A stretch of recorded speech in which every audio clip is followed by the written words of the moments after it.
Vous êtes sur WeDoBiz et nous sommes à Marrakech au RIM, les rencontres internationales du marketing. On parle B2B, on parle vente et j'ai le plaisir de retrouver Théo Duverger. Bonjour Théo. Salut Thomas. Théo, tu es conférencier, tu es coach de dirigeants et tu travailles sur l'influence de soi vis-à-vis de soi et vis-à-vis des autres.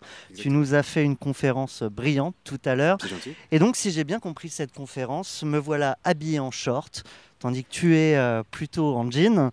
Et si je te demande de m'épouser, ça ne suffit pas. Si je te supplie de m'aimer, ça ne suffit pas. Et si je te dis que je suis malgré tout un mec génial, ça ne suffit pas. Explique-nous tout. Ça ne suffit pas parce qu'il y a, avant de demander ce genre d'offre, avant de proposer ce genre d'offre, il va falloir construire la confiance. La confiance, elle naît sous forme d'embryon. Par effectivement, je disais tout à l'heure dans la conférence, la ressemblance. Et tu vois là, je vois qu'on se ressemble tout simplement parce que regarde, on a la même posture.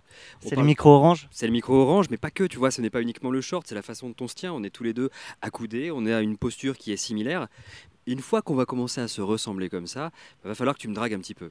Pour me draguer un petit peu, en fait, tu vas devoir faire monter chez moi bien la confiance que je vais pouvoir avoir en toi et surtout aux offres que tu vas pouvoir me faire. Qu'est-ce que tu vas me proposer par derrière ? Tu vas graduer ça petit à petit, et plus tu vas graduer ça, et plus tu vas surtout m'apporter des preuves que quand je te suis, je suis jamais déçu, plus la confiance va augmenter. Donc il suffit pas de dire, il faut faire. Et il faut faire petit à petit. Il faut faire petit à petit et prouver à chaque étape.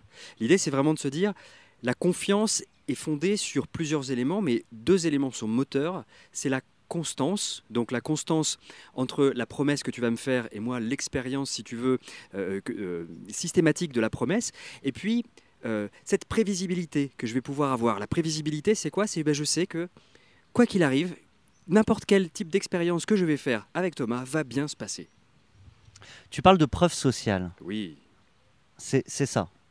Alors la preuve sociale, c'est une technique qui permet d'augmenter la confiance avant même que l'autre, alors l'autre c'est, en ce qui te concerne toi, je suis ta target, hein, on l'a bien compris. Mais c'est son consommateur, c'est ses communautés, ses clients. Ses communautés, mais ça peut être même ses collaborateurs quand on est manager. Mais c'est surtout un moment où l'autre n'a pas encore été converti, c'est-à-dire tu n'as pas encore quelqu'un qui est prêt à te suivre. En revanche, la preuve sociale va être utile parce que d'autres que moi vont avoir déjà effectué cette expérience de passer du temps avec toi. Et ce sont des personnes que moi j'estime. Et comme je les estime, si tu veux, c'est comme si la confiance que eux te portaient était diffusée comme ça, était transmise inconsciemment en moi. Et donc ça va élever mon niveau de confiance en l'idée de passer un moment avec toi.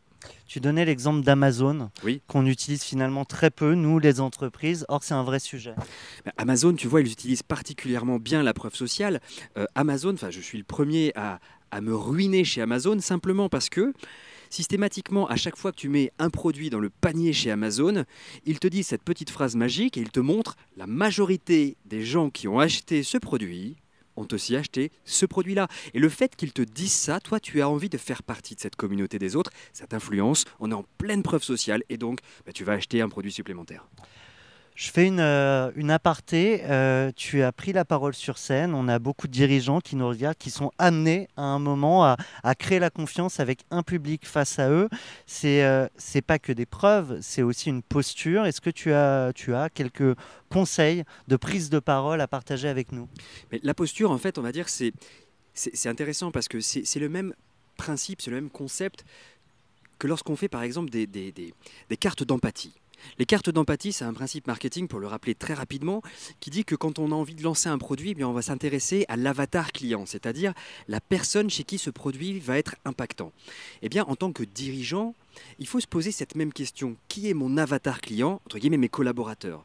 Et ne pas avoir un discours descendant, en mode « moi je sais mieux que vous » et « mon produit il est super et je vais vous argumenter de manière très consciente, très logique pourquoi mon produit il est super », mais se dire quels sont les problématiques de mes collaborateurs, quelles sont leurs peurs, quels sont leurs besoins, et c'est parce que je connais ça à la perfection que je vais d'abord partir d'eux pour ensuite les amener dans mon idée à moi. Et là, le collaborateur va se dire, voilà quelqu'un qui me comprend.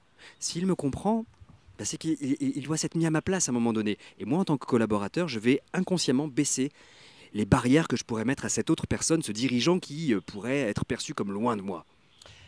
Je suis humain, j'ai mes faiblesses. Est-ce que le fait d'avoir quelqu'un qui, face à moi, est capable de livrer ses faiblesses, crée cette fameuse empathie qu'on peut chercher à un moment ? Et alors, entièrement d'accord avec toi.